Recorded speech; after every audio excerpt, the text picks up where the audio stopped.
Merci, bonjour à toutes et tous. Je suis très honorée de la possibilité qui m'a été offerte d'introduire ce colloque intitulé La guerre hors de contrôle et sa première table ronde. D'abord évidemment parce que le sujet est sérieux. Ensuite parce que les organisateurs de cette journée de débat, Bastien Lachaud et Aurélien Saint-Toul, que je salue, sont des députés reconnus pour leurs compétences en matière de défense. Et enfin, parce que la parole des intervenants de qualité, qui s'exprimeront, je le rappelle, en leur propre nom aujourd'hui, est précieuse pour alimenter à la fois nos réflexions, mais aussi notre action en tant que parlementaires. Bien entendu, mes plus chaleureux remerciements vont également au service de l'Assemblée nationale ainsi qu'à nos équipes qui ont permis la réalisation matérielle de cet événement. Et puis nous aurons le plaisir de voir cette journée de débat conclue par Jean-Luc Mélenchon, ancien candidat à l'élection présidentielle et coprésident de l'Institut La Boétie. Merci à vous, à toutes celles et ceux qui ont fait le déplacement aujourd'hui pour assister à nos débats et qui, nous l'espérons, jugeront les différentes interventions utiles pour appréhender un sujet dont l'actualité est peut-être plus brûlante que jamais. Cette actualité, c'est la brutalité avec laquelle Donald Trump envisage la résolution des guerres, aussi bien en Ukraine qu'en Palestine. Cette Pax Americana invite urgemment à l'actualisation de nos analyses. Nous connaissions cette brutalité, tandis que certains faisaient mine de l'ignorer ou se mentaient à eux-mêmes, mais elle est aujourd'hui exposée dans toute sa crudité. Il y a quelques années, un colloque dont le thème aurait été « La guerre hors de contrôle » aurait probablement porté spécifiquement sur la guerre asymétrique, sur les nouvelles menaces, le terrorisme et les nouvelles techniques de renseignement. Dans une sorte d'accélération de l'histoire des conflits, tout cela est à présent, bien sûr, présent, mais aujourd'hui, la guerre est à nos portes et révèle également un caractère tout à fait conventionnel dans le débat public. L'actualité oblige finalement à superposer nos réflexions d'il y a quelques années et à de nouvelles considérations bien plus totalisantes. La guerre en Ukraine n'a pas fait disparaître les massacres en Syrie. La semaine dernière nous a montré cet exemple. Elle n'a pas non plus fait disparaître Daesh, ni les luttes d'influence néocoloniale en Afrique, ou encore les opérations de déstabilisation ainsi que la militarisation de l'espace. Ces superpositions font courir le risque de guerre totale. Chaque conflit semble capable de briser un nouveau tabou, une fuite en avant qui alimente in fine la course à la guerre. Ainsi, sous ces coups de boutoir successifs, le délitement progressif des cadres multilatéraux oblige à la fois à réaffirmer en toutes occasions notre attachement au droit international, mais l'affaiblissement du multilatéralisme nous pousse aussi à repenser la place de l'Europe et de la France dans les conflits mondiaux. Nos armées ne peuvent plus être simplement pensées comme des intervenants extérieurs dans des conflits régionaux ou considérés comme périphériques. Je suis ainsi souvent interrogée par les habitants de ma circonscription en Seine-Saint-Denis sur l'éventualité très concrète d'une guerre ouverte contre la Russie. Pour eux, la présence de soldats français dans des tranchées sur les bords du Dniepr n'a rien d'un scénario uchronique. Hier, lors d'un échange avec un bailleur social de mon département, un lien clair a été fait, par exemple, entre le recours à des armes de guerre lors de règlements de comptes sur des points de deal avec la guerre en Ukraine. Nous avions déjà connu dans mon département ce phénomène au moment du conflit en ex-Yougoslavie. La circulation des armes a des conséquences très directes sur notre cadre de vie, et c'est cela aussi qui inquiète nos concitoyennes et concitoyens. Cette marche à la guerre s'explique car la guerre se révèle finalement être une solution tout à fait convenable, entre guillemets bien sûr, pour sortir les gouvernements autoritaires de leur crise politique interne. Pire, la guerre semble être redevenue un modus operandi normal de résolution des conflits internationaux. Le non-respect du droit international, en premier lieu par les membres permanents du Conseil de sécurité de l'ONU, comme la Russie, ou par l'État d'Israël, soutenu par un Occident dont la morale internationale est à géométrie variable, banalise la loi du plus fort et donc en définitive la guerre.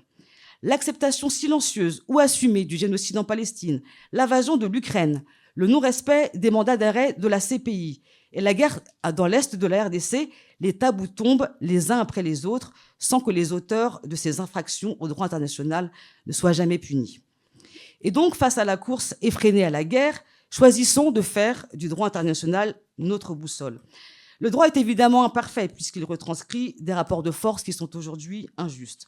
Mais nous soutiendrons toujours le droit contre la loi du plus fort, le droit contre la guerre, l'ordre multilatéral contre le chaos des ambitions guerrières. Avant de vous présenter la première table ronde, je voudrais évoquer avec vous un sujet que je considère comme particulièrement préoccupant, que nous considérons tous comme préoccupant, c'est celui du réarmement.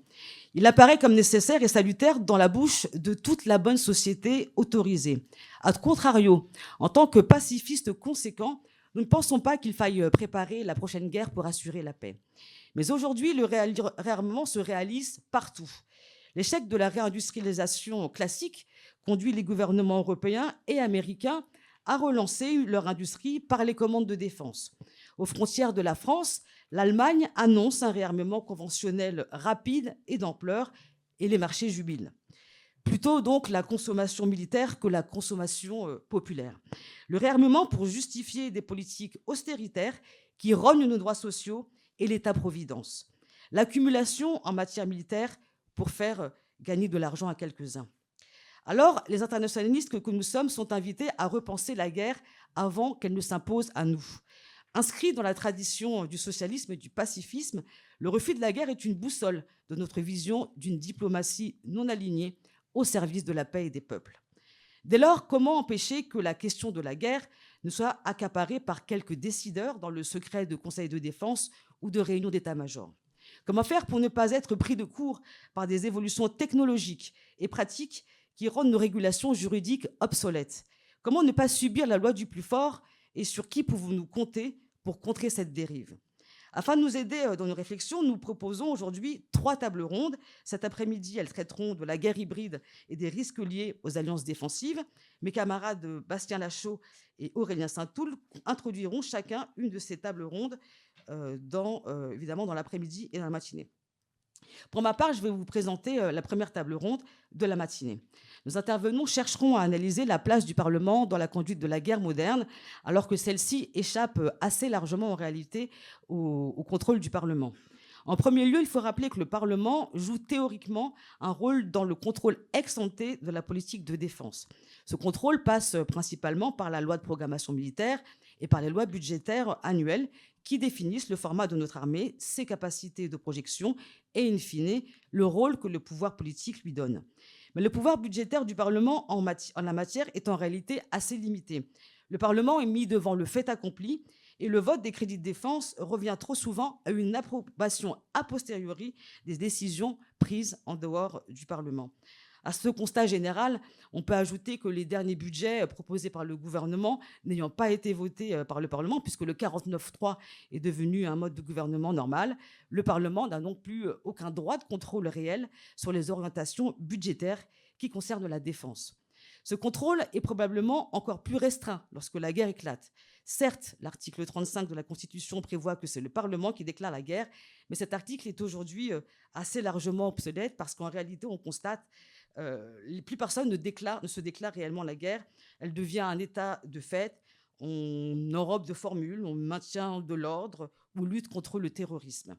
Alors, la révision de 2008 a bien prévu qu'une OPEX devait faire l'objet d'une information au Parlement, puis d'un vote pour permettre sa prolongation au-delà de 4 mois. Mais une fois la prolongation votée, l'autorisation finalement se révèle définitive et sans limite. Le Parlement a ainsi pu valider toutes les interventions depuis 2008, l'Afghanistan, le Tchad, la République centrafricaine, la Côte d'Ivoire, le Liban, le Kosovo, la Libye, le Mali, l'Irak et la Syrie. Mais le déroulement, les évolutions stratégiques, les conditions de sortie surtout de ces conflits, les bilans n'ont pas été un réel sujet politique parlementaire. Le fait de ne tirer aucune leçon politique de ces interventions entraîne forcément un manque de lucidité pour l'avenir et une impunité dans les escalades bellicistes. C'est avec constance que nous dénonçons ces états de fait, et l'histoire l'a démontré d'ailleurs, les démocraties parlementaires qui n'ont pas sacrifié la démocratie ont gagné les grands conflits mondiaux au XXe siècle. Je pense par exemple en France à Clémenceau, qui a su organiser efficacement une répartition des rôles entre pouvoir civil et militaire en s'appuyant sur une légitimité délivrée par le Parlement. Je vais donc immédiatement passer la parole à nos invités qui pourront nous dire si oui ou non une direction autocratique des guerres est évitable. Place maintenant à... Alors, elle n'est pas encore là, Madame Rebecca Milio-Madavi. Elle est en route. Je la présente. Elle est professeure à l'école de droit à Sciences Po, et spécialiste du droit international. Et la présence en physique, cette fois-ci, de M. Grégory Dao, maître de conférence en sciences politiques à Paris 1, Panthéon-Sorbonne, et spécialiste des relations civilo-militaires, ou pour paraphraser son dernier livre, spécialiste des armes et de la toge. Je vous remercie. Merci. Merci beaucoup, Nadège. Merci beaucoup, Nadège, d'avoir présenté ce colloque et de nous avoir présenté nos invités. Donc, Rebecca Mignot-Madavi, qui est présente en visio, Grégory Dao, qui est à mes côtés. Grégory Dao, moi, j'aimerais vous poser une question pour introduire votre intervention. Aujourd'hui, les responsables politiques peuvent-ils contrôler réellement les opérations militaires ?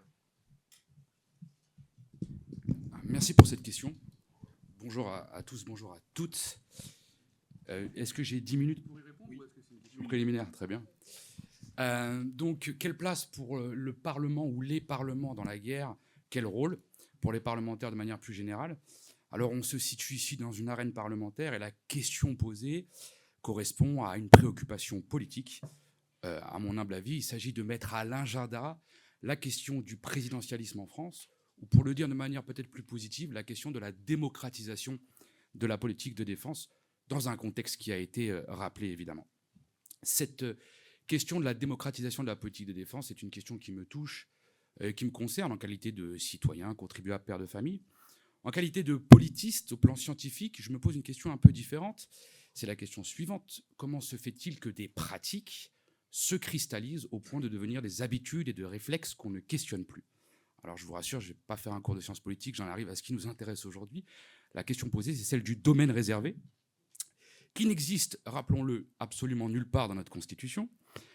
Et la question par extension que je me pose, c'est comment se fait-il que tout le monde y croit et que tout le monde s'y plie, au premier rang desquels, en large partie, les parlementaires eux-mêmes.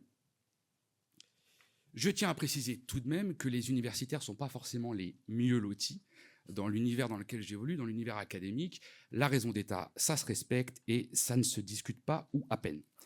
En sciences sociales, en France singulièrement, la question du contrôle parlementaire des opérations extérieures, par exemple, est un non-sujet. Si je devais produire une bibliographie en sciences politiques, je sortirais une dizaine de références sur les 20 dernières années, pas beaucoup plus. Le président décide, et vous savez quoi, c'est très bien comme ça, circuler, il n'y a rien à voir et encore moins à expliquer. Donc les domaines qui échappent à ce contrôle parlementaire, j'imagine qu'on aura largement la journée pour les détailler, ils sont largement connus. Quand on parle de contrôle parlementaire, on parle tout simplement de l'exercice plein de la séparation des pouvoirs tout de même. Ces domaines, c'est les opérations extérieures, et notamment dorénavant les missions opérationnelles aussi. L'exécutif a toujours un petit temps d'avance pour transformer à son avantage le cadre juridique. Les exportations de matériel de guerre, ça c'est aussi des trous noirs du contrôle parlementaire, et le contrôle des techniques de renseignement, qu'elles soient employées sur le territoire national ou à l'extérieur des frontières. Là, on est sur des trous noirs du contrôle parlementaire. Je suggère de commencer par une question pratique, avant d'aborder frontalement cette question du rôle des parlements. Comment se fait-il, ça a été rappelé en introduction, qu'en dépit d'une réforme constitutionnelle qui leur offre en 2008 la possibilité de voter contre le prolongement d'une opération extérieure, les parlementaires français ne s'en soient saisis qu'une seule fois. C'était à l'occasion du massacre d'Ouzbine en 2008. C'était un contexte très particulier. Comment se fait-il que ceux qui ont le plus d'intérêt à se saisir de cette option, finalement, s'en saisissent si peu ? La clé de cette énigme, pour moi, ne réside pas dans les explications convenues et fainéantes habituelles, le génie gaulien accouchant d'une constitution taillée sur mesure, une dérive illibérale des démocraties de marché, une pratique jupitérienne du pouvoir. Ça, c'est les explications habituelles. Pour moi, la clé de l'énigme, c'est l'autodisqualification des parlementaires. Je rajouterais, et ça a été dit dans un contexte où, a priori, la guerre ne se déclare plus au Parlement, mais a tendance à s'enclencher sur les réseaux sociaux. Je vais simplement soulever 2 points pour étayer mon propos, pour tenir le temps qui m'a été imparti pour favoriser les échanges. Premier point, sur quelle base s'est construit le consensus national de défense en France ? Autrement dit, pourquoi est-ce qu'il est politiquement si coûteux de produire du dissensus sur ces questions pour un parlementaire ? Et le deuxième point que j'aimerais soulever, c'est comment expliquer la permanence de cette dynamique d'autodisqualification des membres de la représentation nationale sur les sujets comme la politique de défense, je rajouterai aussi la politique étrangère, mais on va rester concentré sur la défense. Je tiens à préciser ici que mon propos est étayé notamment par un article d'Assia Hadj Ahmed et Gaël Holnet qui s'appelle « Le consensus interventionniste à l'Assemblée », qui a été publié dans cet ouvrage « Entrée en guerre au Mali », qu'on a publié avec Johanna Siméon-Germanos et Florent Pouponneau, et dont je recommande la lecture à ceux qui cherchent à traquer les fausses évidences de la guerre contre le terrorisme et du présidentialisme en France. Donc, premier point, sur quoi repose le consensus national de défense en France? L'expression consensus national de défense a émergé à la fin des années 70, au moment du ralliement du Parti socialiste à l'orthodoxie gaullienne en matière d'indépendance nationale. Donc, le ralliement du Parti socialiste à la fin des années 70, c'est le nucléaire, le maintien à distance de l'OTAN sans tout à fait lui tourner le dos, et l'idée de la conscription. On a là les fameux piliers de l'orthodoxie gaullienne. Et lorsque je lis certains documents programmatiques qui sont produits par mes hôtes notamment, on voit à quel point il est quand même difficile de s'écarter de ces tropismes gauliens. Quand vous interrogez un député, peu importe son bord politique, et que vous lui demandez quels sont les atouts dont dispose la France pour avoir une voix singulière dans le monde, il vous dira les mêmes arguments qu'un bon étudiant en sciences politiques, la bombe nucléaire et la place au Conseil de sécurité de l'ONU. Ce ne sont pour moi que les attributs d'une puissance moyenne. Deuxième point, la conscription citoyenne, telle qu'elle est défendue notamment par LFI, on peut démilitariser l'ancien service militaire, tout à fait, on peut aussi décider de le rémunérer au SMIC. Toujours est-il que, aussi flou soit l'ensemble des dispositifs et des propositions sur cette jeunesse qu'il faudrait rapprocher des armées, c'est largement consensuel. On n'en est pas encore à l'IET et au rôle social de l'officier, mais tout parti politique, on a cette idée que l'armée redeviendrait un ciment de la cohésion nationale, ce qui était politiquement impensable dans notre pays il y a 10, 15, 20 ou 30 ans. Enfin, troisième pilier, sur l'OTAN, l'Alliance Atlantique, ça bouge, c'est vrai. C'est sans doute l'un des piliers du consensus qui s'effrite le plus ces dernières semaines, et ces derniers mois et ces dernières années. Néanmoins, il me semble qu'à court terme, il n'y a pas vraiment d'alliance militaire crédible, tout de suite, là, maintenant, qu'on pourrait substituer à l'OTAN. Avec le principe du non-alignement, qui pour moi tient surtout de la posture, la France risque de se retrouver seule. Que la France est une voix singulière dans le monde, pourquoi pas? Que cette voix singulière pèse, j'ai davantage de doutes. Plus récemment, sur cette question du qu'est-ce qui fait consensus en politique de défense, la question de la hausse des budgets. Tous les partis politiques, en tout cas il serait coûteux pour un parti politique d'affirmer « nous ne voulons pas augmenter les budgets de l'armée ». Le dernier exercice de la loi de programmation militaire l'a montré, mais cet exercice est typique d'un non-choix. C'est le fameux modèle de l'armée bonsaï ou de l'armée d'échantillons. En France, on peut tout faire en petite quantité et pas très longtemps. Et pour moi, le but du politique, ça reste quand même de faire des choix, de les hiérarchiser, et ensuite de les expliquer à la population. Et donc on a une armée française qui veut faire du spatial, du renseignement, de l'antiterrorisme, de la guerre conventionnelle, du nucléaire, et qui veut tout faire à petite échelle. Pour moi, c'est typique du non-choix politique ici. Dernier élément du consensus, et je vais finir sur ce premier point, il y a une conviction largement partagée sur la primauté de l'exécutif. En France, toute démocratie occidentale confondue, la chaîne décisionnelle est la plus courte qu'il soit pour utiliser en notre nom à tous la force à l'extérieur des frontières. C'est très simple. Président de la République, chef d'état-major des armées, général commandant le COS. À l'issue d'un conseil de défense et de sécurité nationale, qui s'est routinisé avant le conseil des ministres, 3 individus peuvent enclencher en notre nom à tous l'usage de la force à l'extérieur des frontières. Et c'est traité comme un avantage comparatif par ceux qui y croient. La hiérarchie militaire va vous dire, mais vous imaginez, le message adressé à nos alliés, le message adressé à nos ennemis, la foudre s'abattra sur vous en quelques heures. Et c'est une excellente nouvelle de ne pas laisser les joutes parlementaires ralentir les processus. Ça, c'est une conviction assez répandue sur la nécessité d'un exécutif fort et non entravé. Deuxième point, comment expliquer cette autodisqualification des parlementaires en France singulièrement? D'abord, je dirais des effets de carrière politique. Un député, un sénateur est un généraliste. Il a évidemment une vie, une spécialité, un métier, il va intégrer une commission, mais au départ, il est élu pour être un généraliste. Et s'il n'a pas de base militaire et d'emploi induit par cette base militaire dans sa circonscription, peu de chances qu'il en fasse un enjeu de sa réélection quand il va serrer des mains sur les places de marché du vendredi au dimanche. Le choix des commissions. La commission finance est de loin la plus prisée. Alors ça bouge, ça aussi c'est une bonne nouvelle. La commission défense n'était pas la commission la plus prisée en termes de carrière et en termes de positionnement. Ça bouge beaucoup. Ces dernières législatures, j'aurai l'occasion d'y revenir. Et en gros, on a des préjugés de technicité de la défense. Alors la défense c'est très technique, c'est pas plus technique que la finance. Et on a un peu un préjugé fonctionnaliste de mal nécessaire. De toute façon, la défense, il en faut une. De quoi je vais me mêler? Et enfin, le dernier point sur les enjeux de carrière, c'est les stratégies de placement. Est-ce que c'est rentable d'investir le champ de la défense pour devenir, peut-être dans 5 ans, le ministre phagocyté par un futur président de la République? Deuxième élément qui est très important, au-delà des logiques de carrière, c'est la politique du dissensus. Il est extrêmement coûteux de produire une opinion contestataire sur ces sujets-là, dans l'hémicycle. Coûteux en termes d'ostracisation politique. Parce que lorsque vous votez 4 mois après une intervention, les efforts logistiques sont déjà déployés, une partie de l'effet militaire recherché est obtenue, c'était le cas pour Serval notamment, et là vous serez taxé d'irresponsabilité, vous ne respectez pas les morts de la France, et votre parti ne sera pas un parti de gouvernement, incapable d'être élu aux plus hautes fonctions. Par ailleurs, se forger une opinion dissidente, ça prend énormément de temps. Ça nécessite d'aller voir des intermédiaires, de ne pas avoir peur de plonger dans la technique, et ça nécessite parfois de faire des entorses à la discipline de parti. Tout ceci ne va pas de soi. Bref, la fabrication d'une opinion contestataire est extrêmement coûteuse. C'est ça, précisément, le jeu du consensus. Pour reprendre les termes de Michel Debré, qui, justement, dans les années 80, expliquait comment le Parti socialiste s'est rallié à la dissuasion pour s'attirer le vote, notamment des cadres militaires. On ne crée pas le consensus, on est pris dedans, même si on tente de l'amender à son profit à chaque instant. Pour conclure, il doit me rester 1 ou 2 minutes, j'imagine, je vais essayer de partager quelques signes d'espoir tout de même. Par les temps qui courent, cela me semble bienvenu. Alors, d'abord, il n'y a pas d'effet mécanique entre contexte et changement politique. Donc, ce n'est pas le retour de la guerre qui va faire bouger ces lignes d'elles-mêmes. Ça, c'est important. Malgré tout, on peut observer un effritement relatif de ce consensus national de défense sur les alliances militaires, sans doute. Sur le nucléaire, moi, je ne le vois pas. Sur la conscription ou comment l'armée va s'attirer la jeunesse, je ne vois pas non plus de dissensus. Et sur le modèle d'armée d'échantillons, je ne vois pas non plus de dissensus profond sur ces questions. À part les alliances, le reste bouge peu, il me semble. Autre signe positif, c'est important, le renouvellement générationnel. Le renouvellement générationnel des élites politiques, des élites bureaucratiques et dans notre société en général. On a beaucoup de signaux faibles qui se cumulent sur cette idée que la sécurité devient beaucoup moins exotique, y compris pour des partis de gauche ou des sympathisants de gauche. Moi, en face de moi, je suis professeur à l'université Paris 1.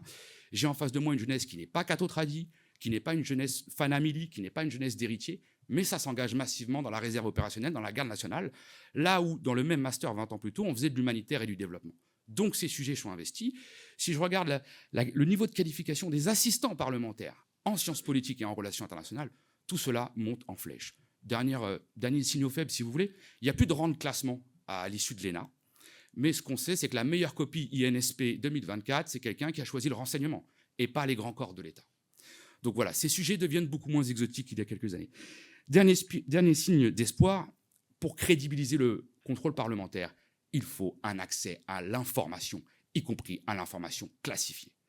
Journalistes et chercheurs en font l'expérience quotidiennement. En France, on a une surclassification du confidentiel et du secret défense. La surclassification galvaude la sûreté de l'État. Il s'agit de préserver des réputations bureaucratiques et de préserver ou invisibiliser des arbitrages politiques et diplomatiques. Le cas de Disclose sur l'opération Sirli en Égypte, on pourra y revenir, qui a montré que parlementaires, chercheurs et journalistes pouvaient travailler ensemble pour défendre cette idée, montre très bien qu'on a une tendance à surclassifier en France, et c'est un véritable problème. Je vous remercie pour votre attention. Merci beaucoup pour ces propos. Avant de passer la parole à Rebecca Mignot-Madavi, je vous rappelle qu'au verso de la brochure qui était sur votre fauteuil, vous avez un QR code ou une adresse pour pouvoir poser vos questions pour la deuxième partie de la table ronde.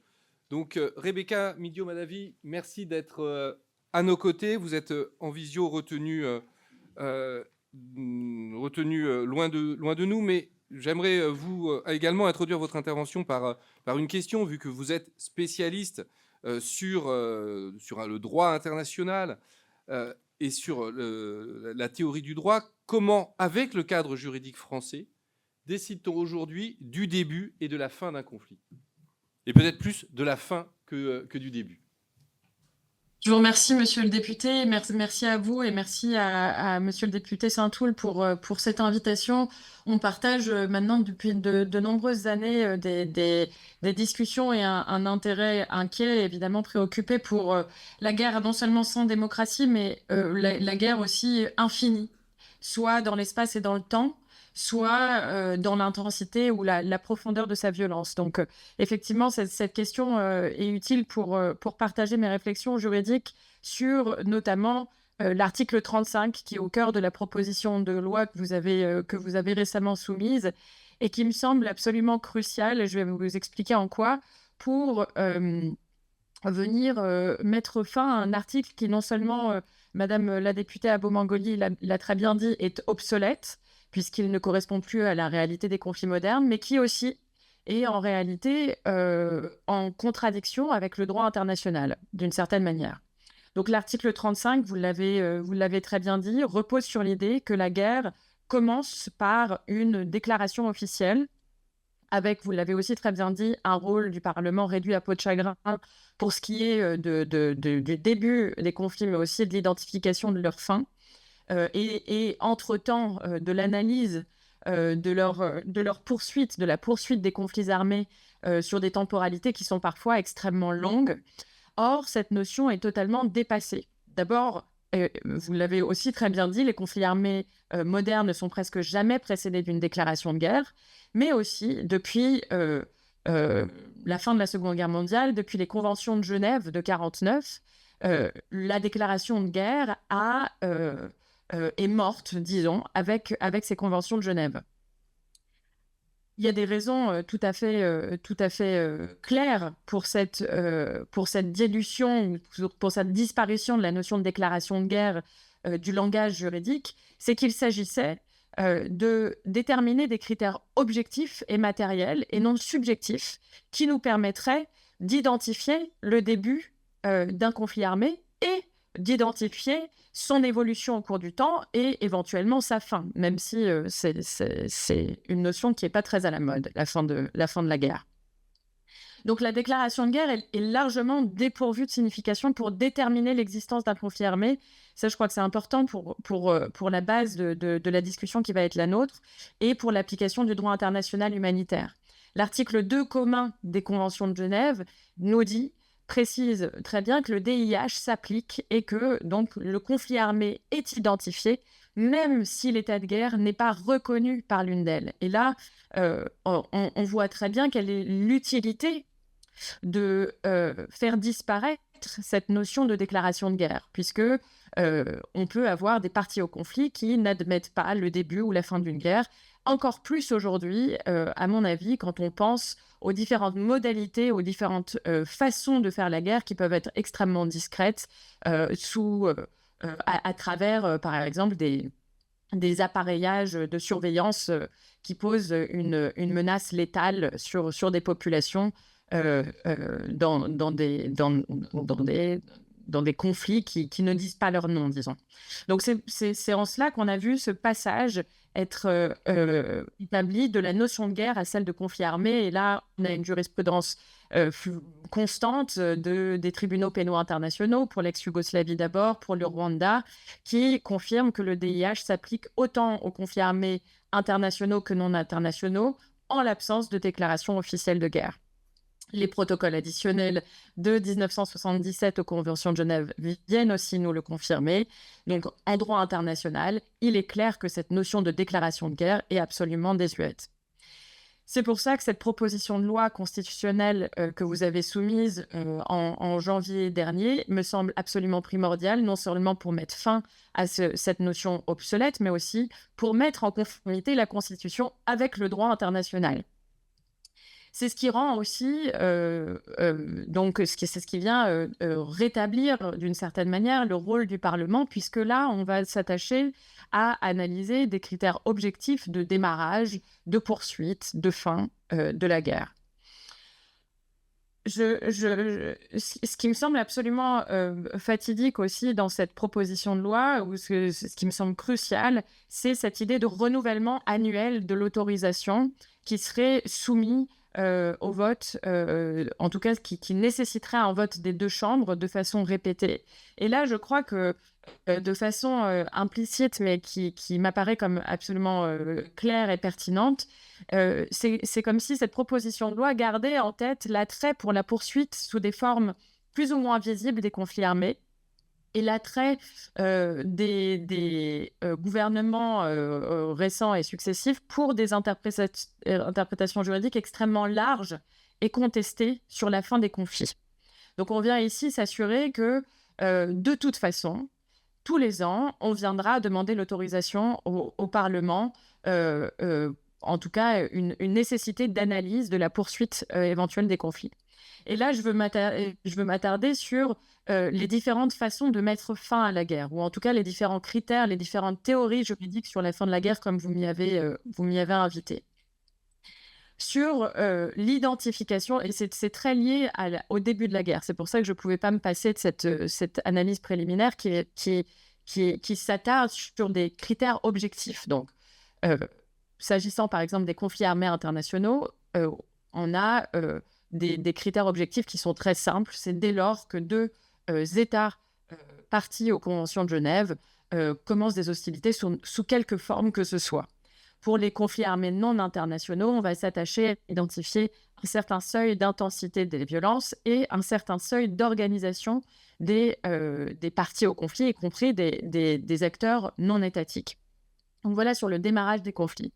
La fin du conflit, et ça c'est la théorie la plus largement acceptée sur la fin de la guerre, la fin de la guerre est constatée dès lors qu'on viendrait constater la dilution de ces critères objectifs qui nous permettait, dans un premier temps, d'identifier le début de la guerre.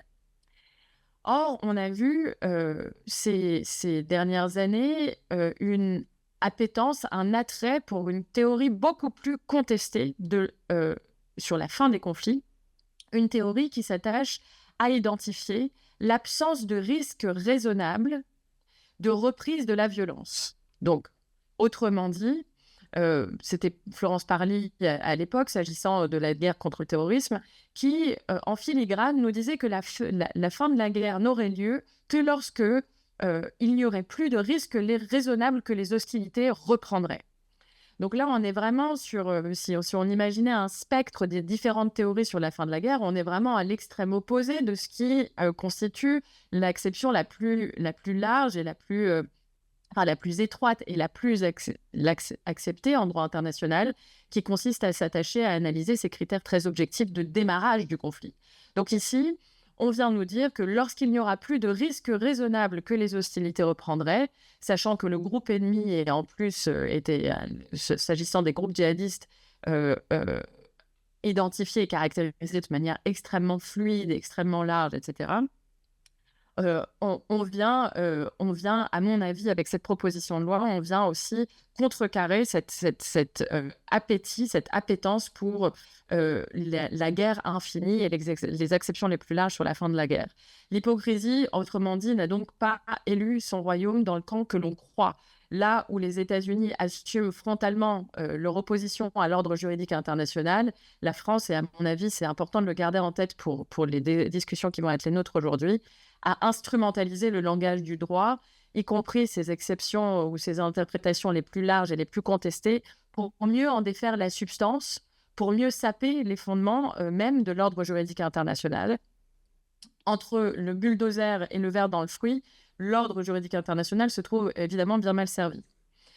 Le seul bémol, là, et je finirai par là, que je vois, et à mon avis, c'est aussi la discussion que vous autorisez avec cette notion de guerre hors de contrôle, c'est la notion de objective, donc que vous venez proposer de soumettre à autorisation du Parlement tout envoi des forces armées, qui me semble légèrement restrictive au vu des modes ou des modalités modernes de faire la guerre.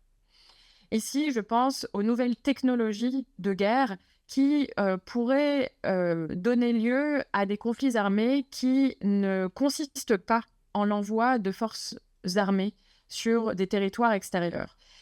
À moins que cette notion d'envoi des forces armées soit entendue et interprétée de façon très large. Et ça, j'aimerais beaucoup avoir une discussion sur cette question-là.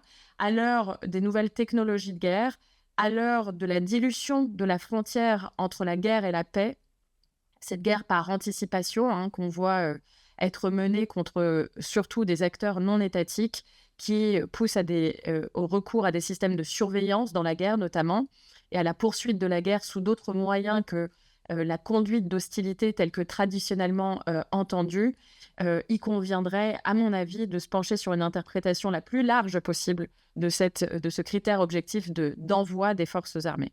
Je vous remercie beaucoup pour votre attention et je suis par avance absolument désolée de ne pas pouvoir participer au débat comme j'aimerais le faire au cours de la prochaine heure. Je vous remercie. Merci beaucoup à vous deux. Donc on l'a vu avec vos interventions, tout à la fois l'absence de contrôle du gouvernement, le fait que le gouvernement utilise tous les outils qu'il a en son pouvoir pour décider seul. Et vous avez évoqué la question des missions opérationnelles. Il faut bien, je ne suis pas sûr que tout le monde maîtrise ce qu'il en est. Jusqu'à maintenant, il existait les opérations extérieures. Ces opérations extérieures, elles ont été définies par la loi, la LPM de 2013. D'une certaine manière, elle venait préciser la réforme constitutionnelle de 2008, parce que la réforme constitutionnelle de 2008 a modifié l'article 35 de la Constitution et a intégré, au-delà de la simple déclaration de guerre, la validation au bout de 4 mois en cas d'intervention des forces françaises à l'étranger. L'intervention, un mot très, très vague. La LPM le précise. Elle offre une définition des OPEX. Mais le fait que l'attribution du statut OPEX soit à la main du ministre de la Défense. C'est-à-dire que c'est le ministre de la Défense qui va prendre un décret et va dire « cette opération est une OPEX ». Et la logique qui était derrière celle-là était de dire « quand il s'agit d'une OPEX, il y a un vote du Parlement ». Donc on est déjà passé de l'intervention est validée par le Parlement à l'opération extérieure déterminée comme telle par le ministre et validée par le gouvernement. Et cela n'étant même pas suffisant, et au vu de l'évolution de la manière dont le gouvernement décide de faire intervenir nos forces à l'étranger, ils ont voulu créer une nouvelle catégorie que sont les missions opérationnelles, qui pour le coup n'est définie nulle part. Le ministre Le Cornu nous a expliqué en audition parlementaire que nos soldats en Roumanie, au final, ils font à peu près la même chose que lorsqu'ils s'entraînent à Mourmelon. Qu'il n'y a donc pas de différence entre ce qu'ils font en Roumanie, à quelques kilomètres de la frontière ukrainienne, et ce qu'ils feraient dans l'est de la France. Et donc, ce qu'ils font là-bas, ce n'est pas une OPEX, parce qu'ils ne font pas l'usage de la force. Et donc, on crée le cadre des missions opérationnelles. Nos soldats en Roumanie sont en mission opérationnelle.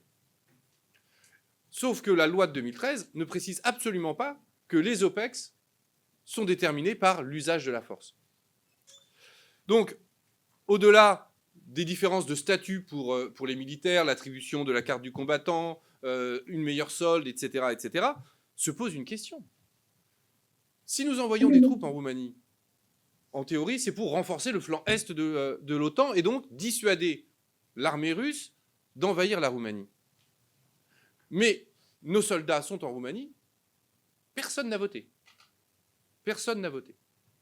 Si les Russes avaient décidé d'envahir la Roumanie, imaginons, nos soldats se seraient retrouvés en conflit direct avec les forces russes, deux puissances nucléaires en conflit direct, alors même que le Parlement français ne se serait à aucun moment prononcé.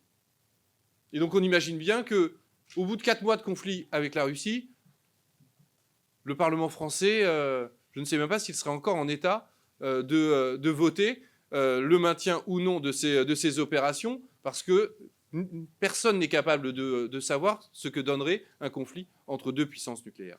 Donc on voit bien là, par cette multiplication des modifications, des statuts, etc., le fait que le Parlement pourrait même se retrouver totalement exclu d'une prise de décision d'un conflit entre deux puissances nucléaires. Et donc, il y a là un vrai sujet démocratique. C'est pour cela que nous avons déposé en janvier, avec le groupe de la France Insoumise, une proposition de loi constitutionnelle qui vise à réformer, à remettre au goût du jour cet article 35 pour justement imposer que tout envoi de forces militaires soit validé au préalable par le Parlement et confirmé annuellement. Parce que si nous prenons le cas de ce qui s'est passé au Mali, cela est terrifiant. Alors oui, le Parlement a voté au bout de 4 mois la prolongation de l'opération Serval. Mais l'opération Serval, c'était une opération, on va dire, précise, avec un but simple, bloquer des colonnes de pick-up qui descendaient sur Bamako. Mais lorsque cette opération s'est transformée en Barkhane, c'est-à-dire 5000 hommes répartis sur 5 pays du Sahel dans une lutte contre le terrorisme, sans avoir jamais défini ni des buts de guerre, ni un ennemi, principe donc sans pouvoir déterminer comment sortir de cette guerre. S'il n'y a pas de but, on ne peut jamais les atteindre, et nous rejoignons le concept de guerre infinie développé par Rebecca Mignot-Madavi. Eh bien, à aucun moment le Parlement ne s'est prononcé. 58 morts, des milliards de budget dépensés, et un retrait à la va-vite parce que nous avons été expulsés de l'ensemble de ces pays de la même manière que les Américains l'ont été de l'Afghanistan. Et donc, on a là la démonstration qu'aujourd'hui, il nous faut réagir rapidement pour mettre en échec cette volonté de toute puissance de l'exécutif sur les questions militaires. Voilà. Je propose maintenant que l'on passe aux questions. Alors, moi, j'ai déjà reçu plusieurs questions. Première question. Pourquoi n'a-t-on jamais eu de vote au Parlement sur Barkhane? Parce que ce ne sont pas les mêmes objectifs que Serval. Donc, peut-être, Grégory Dao, vu que vous êtes spécialiste de l'entrée en guerre au Mali, comment expliquer cela, et une réforme constitutionnelle est-elle nécessaire sur ce point? Alors, pour expliquer pourquoi il n'y a pas eu de vote pour Barkhane, il faut déjà expliquer pourquoi... Oui, pardon. Pour expliquer pourquoi il n'y a pas eu de vote pour Barkhane, il faut expliquer pourquoi Serval a suscité un vote largement positif. Serval est une opération très particulière, donc on déclenchait le 11 janvier 2013. Pourquoi c'est particulier? Parce qu'à peine au bout de 2 mois et demi, 3 mois, là encore une fois, je reviens sur le leitmotiv du consensus, tout le monde se félicite du succès de l'armée française, en fait. C'est un succès foudroyant. C'est des pick-up qui sont empêchés, c'est une reconquête rapide, journalistes, parlementaires, autorités exécutives, observateurs des think tanks américains. Tout le monde est d'accord pour dire que waouh, une puissance moyenne s'est déployée avec une telle rapidité. Et donc je vois mal comment, au bout de 3 ou 4 mois, en l'occurrence 4 mois, on aurait dit bah non, il faut revenir en arrière. Par ailleurs, ça les militaires le diront moins, mais il n'y a pas d'opposition organisée dans la reconquête du Nord. À part à l'Adrar des Iphoras, ça va très vite pour l'armée française. Donc ça, c'est le cas. Barkhane, c'est août 2014. Donc moi, l'explication que j'ai, c'est l'hubris. C'est-à-dire que Serval fonctionne bien. On a obtenu la MINUSMA, on a obtenu des troupes pour compléter le maillage du territoire, et on étend l'opération antiterroriste jusqu'à 5 territoires. Alors, je n'ai pas les détails en tête, mais l'exécutif a dû vous dire que non, il n'y avait pas besoin de voter. Barkhane est le prolongement de Serval. C'est la même opération, c'est les mêmes objectifs, en l'occurrence, aider le Mali à rétablir sa souveraineté, chasser les groupes djihadistes. Néanmoins, ce qui aurait pu attirer la puce à l'oreille, c'est que Barkhane, ce n'est pas simplement Serval. Barkhane, c'est Serval plus la fermeture d'Épervier, qui était une opération qui avait lieu au Tchad. Donc c'était un moyen de prolonger un autre engagement aussi. Et ce qui a été dit aussi est intéressant sur la manière dont l'exécutif peut toujours se soustraire au Parlement. Ça peut être des missions opérationnelles, mais ça peut être l'envoi des troupes d'élite. Si c'est le service action de la DGSE ou si c'est les forces spéciales, le pouvoir parlementaire n'existera pas et vous ne serez même pas informés, ni même les citoyens français. Mais il y a quelque chose de l'ordre de l'hubris sur le prolongement de Serval en Barkhane, à la fois chez les autorités politiques comme chez les chefs militaires. Alors, là, j'ai 2 questions pour Rebecca Mignot-Madavi. Je ne sais pas si vous êtes encore avec nous, mais si c'est le cas, j'ai une question sur: peut-on dire que le conflit israélo-palestinien est une guerre au sens du droit international? Et une deuxième question, ne vaudrait-il pas mieux supprimer purement et simplement la déclaration de guerre de la Constitution vu que cela serait obsolète au vu de votre exposé. Oui, est-ce que vous m'entendez? Parfaitement. Ok, très bien. Je ne vais pas pouvoir mettre ma caméra, mais simplement très brièvement. Alors, le conflit israélo-palestinien peut être caractérisé de conflit armé. Cela dit, je tiens bien à souligner que des crimes de génocide peuvent tout à fait coexister avec des crimes de guerre et des crimes contre l'humanité. Donc, si c'est aussi une question implicite, c'est absolument pas incompatible. S'agissant de la seconde question, oui, à mon avis, la déclaration de guerre n'a absolument plus sa place dans la Constitution, et je pense que la proposition de loi va parfaitement en ce sens. Alors, le conflit ukrainien s'invite dans les questions. Est-ce que, au niveau du droit international, est-ce que l'invasion russe en Ukraine est-elle une nouvelle guerre ou alors la poursuite d'un conflit antérieur? Et dans ce cas, quelles sont les conséquences en termes de droit international? Je ne sais pas qui de vous deux. Je vais laisser la parole à ma collègue juriste. Alors ça, c'est une question intéressante, effectivement, puisque ça vient poser la question du nombre de conflits armés qui peuvent coexister. Là, en l'occurrence, quand on a... Déjà, il faut bien faire la distinction entre ce qu'on appelle le jus ad bellum et le jus in bello. Quand il y a une agression armée, donc quand un État contrevient à l'interdiction de faire l'usage de la force sur le territoire d'un autre État, le crime d'agression donc qui a été perpétré par la Russie en Ukraine, là, on est dans une situation qui contrevient déjà à la Charte des Nations Unies, au jus ad bellum. S'ensuit l'émergence d'un conflit armé qui, donc ensuite, lui, est régi par le jus in bello. Là, on peut dire qu'on a un conflit armé international qui prend sa source sur une illégalité, sur le fait d'avoir bafoué, évidemment, de façon absolument flagrante, la charte des Nations Unies. Je ne sais pas si je réponds absolument à la question, mais j'en profite pour dire que différents conflits armés peuvent coexister. Ça, c'est tout à fait possible.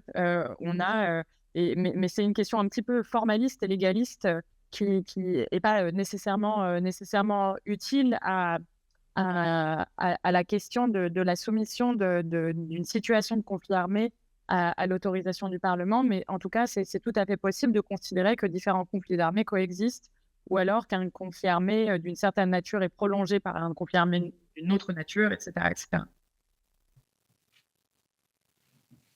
Très bien.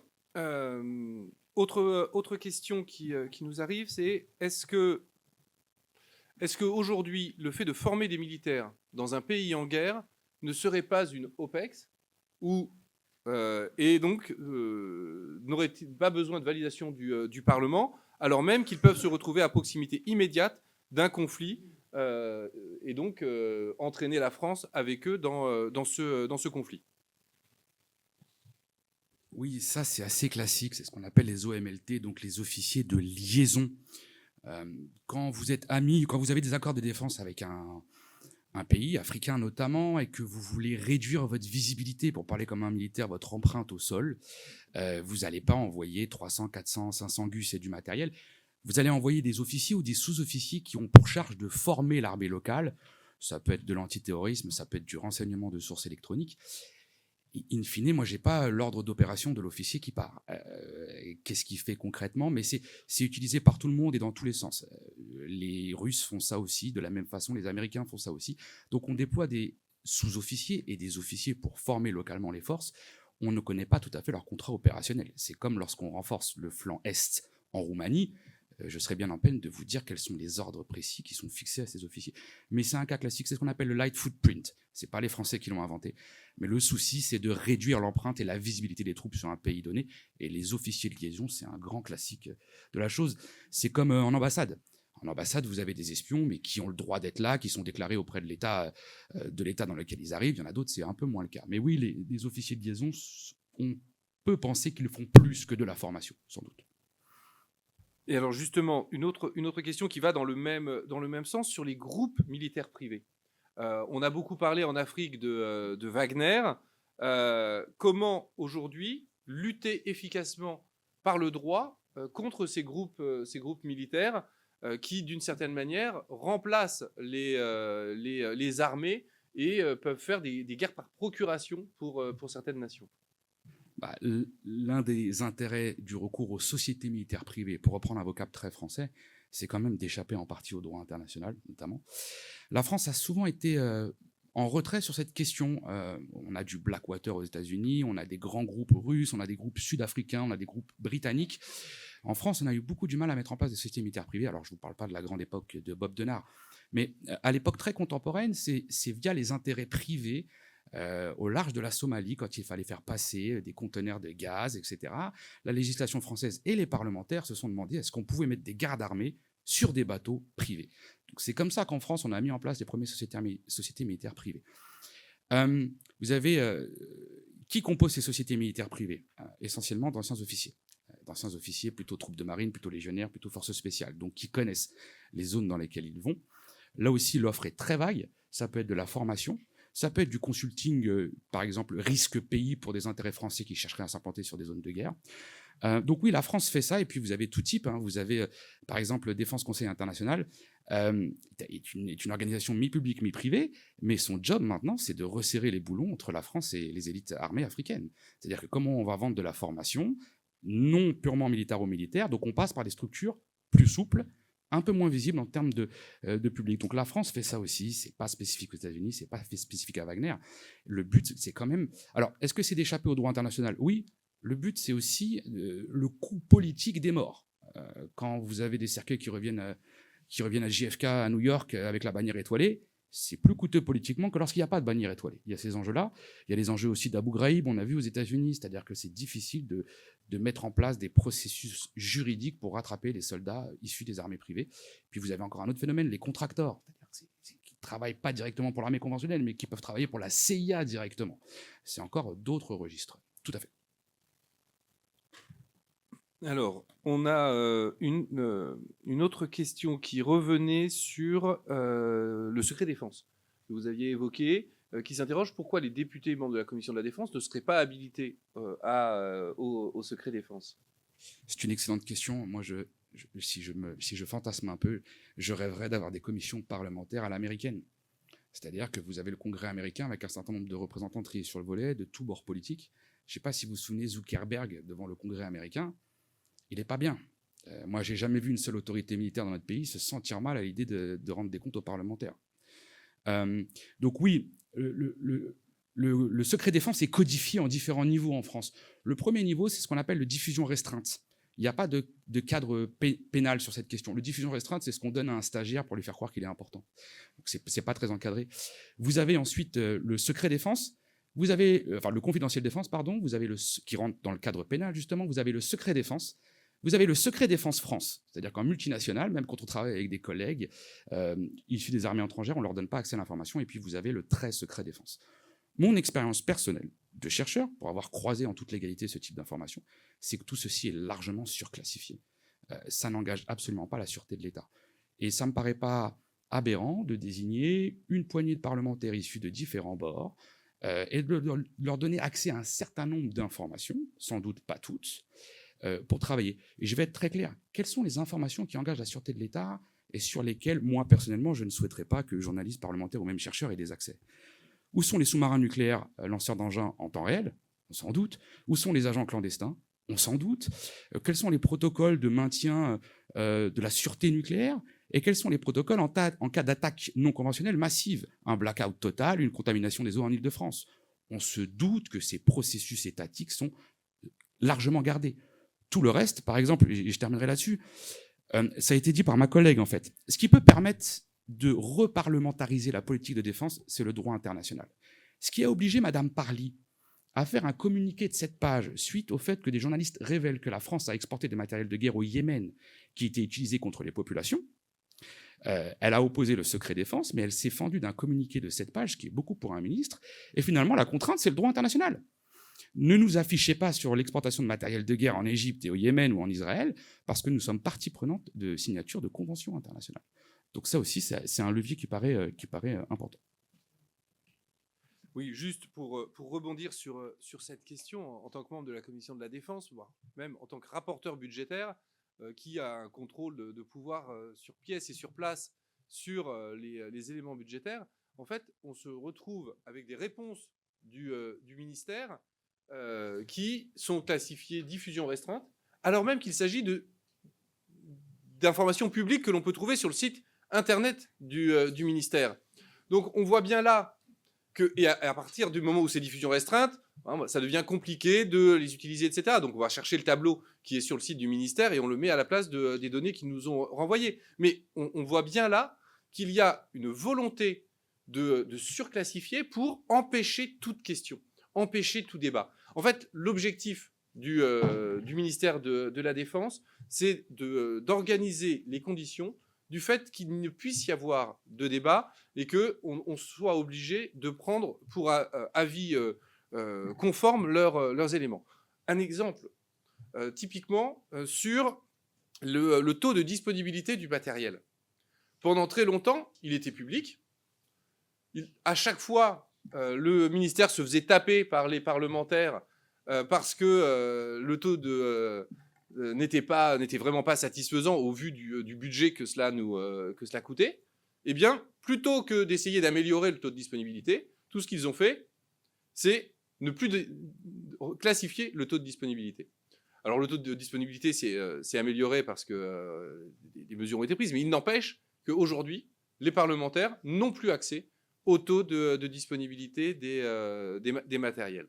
Donc, on voit bien qu'au fur et à mesure que les parlementaires essayent de se saisir d'un sujet pour le contrôler, eh bien, l'exécutif crée un pare-feu, un paravent pour justement ne pas avoir à répondre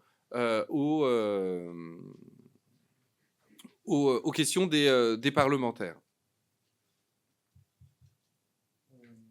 Alors, une question sur le contrôle parlementaire des opérations françaises à l'extérieur. N'est-elle pas une vision auto-centrée qui ne prend pas en compte les questions d'alliance, d'interopérabilité, notamment pour l'opération Aigle en Roumanie, ou de rapidité d'action? Donc en fait, est-ce que, si je comprends bien la question, c'est est-ce que en fait, nos engagements internationaux n'induisent pas que le contrôle parlementaire devrait cesser? C'est une question de point de vue. On peut considérer que la France a pris des engagements et qu'elle doit s'y tenir sans avoir à passer par son Parlement. Mais là, on feint d'ignorer de quoi on parle. On parle de la possibilité d'une guerre. Et donc, non, à un certain moment, on est souverain sur un territoire donné et c'est les enfants français qui iront faire la guerre. Si vous êtes capable de me dire qu'aujourd'hui, 100% d'une classe d'âge est capable de se battre pour les Ukrainiens, je dirais peut-être, mais on n'en est pas là. Donc, c'est une question fondamentalement politique. Et à cette question, il ne faut pas oublier de quoi on parle. On parle de la guerre entre puissances nucléaires, ça a été dit par ailleurs. Donc, je ne pense pas que l'engagement international et les traités internationaux priment sur l'intérêt national, et l'histoire le montre. Du pacte germano-soviétique à de multiples exemples.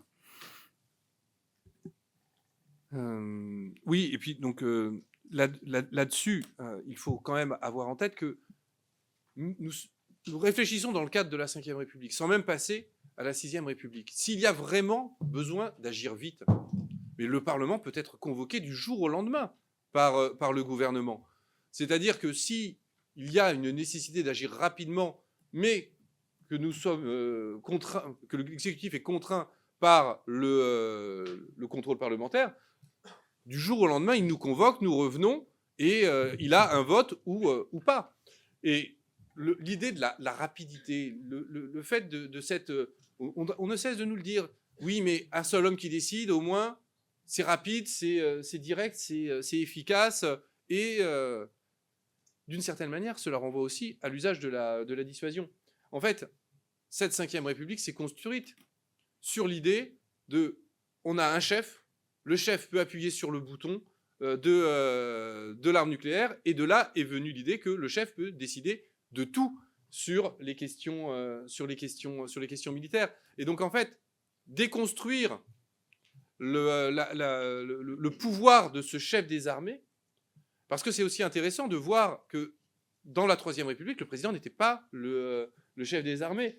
Et si on prend l'exemple de la guerre de 14, c'est un pouvoir parlementaire qui a mené cette guerre, et qui a mené cette guerre à la victoire. Donc il n'y a pas là de garantie qu'un pouvoir exécutif fort est plus à même de mener le pouvoir. Alors oui, il y a le traumatisme de 40 et l'homme providentiel qui surgit à Londres. Et nous sommes encore matricés par cela. Mais il faut regarder ce qui s'est fait avant.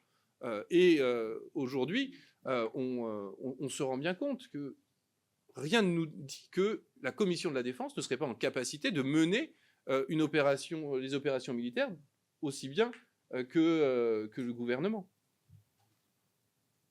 Oui, je suis assez d'accord avec ce qui vient d'être dit. Moi, ce qui me gêne, c'est le grand écart entre cette idée, un exécutif concentré, un président fort qui a la légitimité du suffrage universel, qui dispose de la bombe. Sami Cohen parlait de monarchie nucléaire pour décrire notre régime. Ce qui me gêne, c'est pas ça. C'est qu'est-ce qu'on donne à la population de l'autre côté. C'est-à-dire, qu'est-ce qu'on va dire aux Français sur ce qu'il attend, sur l'incertitude. On va lui vendre de la résilience, c'est-à-dire du débrouille-toi, c'est-à-dire du « l'État ne peut pas tout », c'est-à-dire un concept hyper individualiste qui est passé de la physique des matériaux à la psychologie pour nous expliquer qu'en gros, dans la vie, il faut se remettre des traumatismes et continuer à avancer. Donc c'est la vacuité stratégique de ce qui est proposé aux Français qui pose un énorme problème personnellement.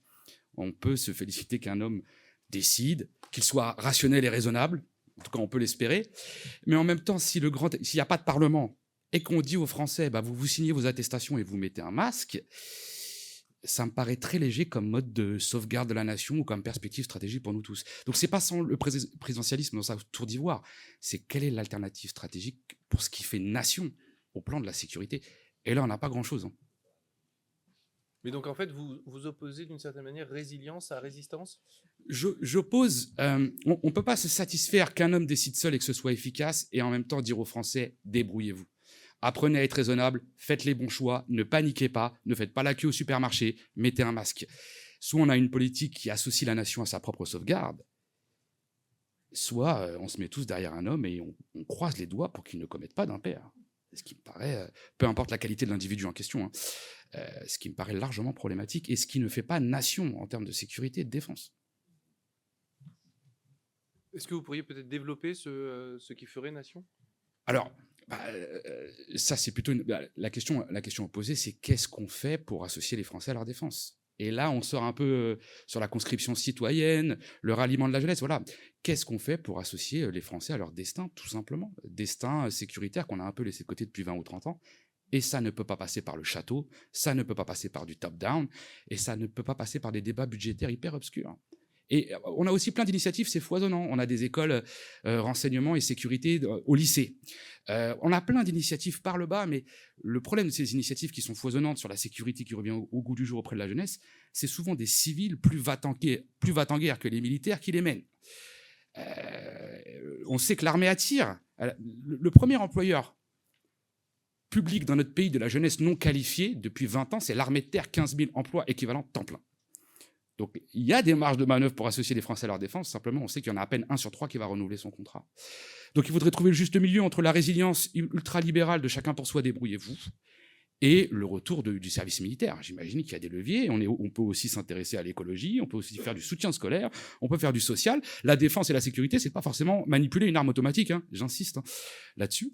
Mais on n'a pas de juste milieu. Retour du service militaire ou tous derrière Jupiter, il y a encore du boulot là-dessus, il me semble. Alors, on a à nouveau des questions sur le Mali et Barkhane. Est-ce que vous avez observé des conflits bureaucratiques entre différentes administrations ? Est-ce que certains pans de l'État étaient opposés à la poursuite de la guerre sous la forme de Barkhane ?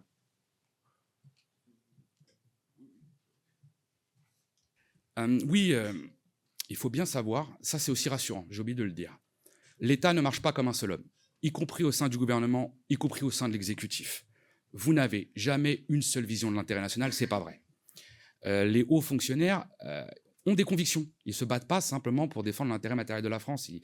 Ils se lèvent le matin pour défendre une certaine idée de la France, la leur en l'occurrence. Donc oui, il n'y a jamais d'unanimité au sein des bureaucraties, ça n'existe pas. Par exemple, les options au sol au Mali ne sont pas les mêmes dans l'armée conventionnelle et dans les forces spéciales. Et même entre la DGSE et les forces spéciales, ce n'est pas du tout les mêmes options. Sur Barkhane, je crois pouvoir dire que l'hubris est assez généralisé. Beaucoup y croient. On est en 2014, la France a connu un succès important au Mali à ce moment-là.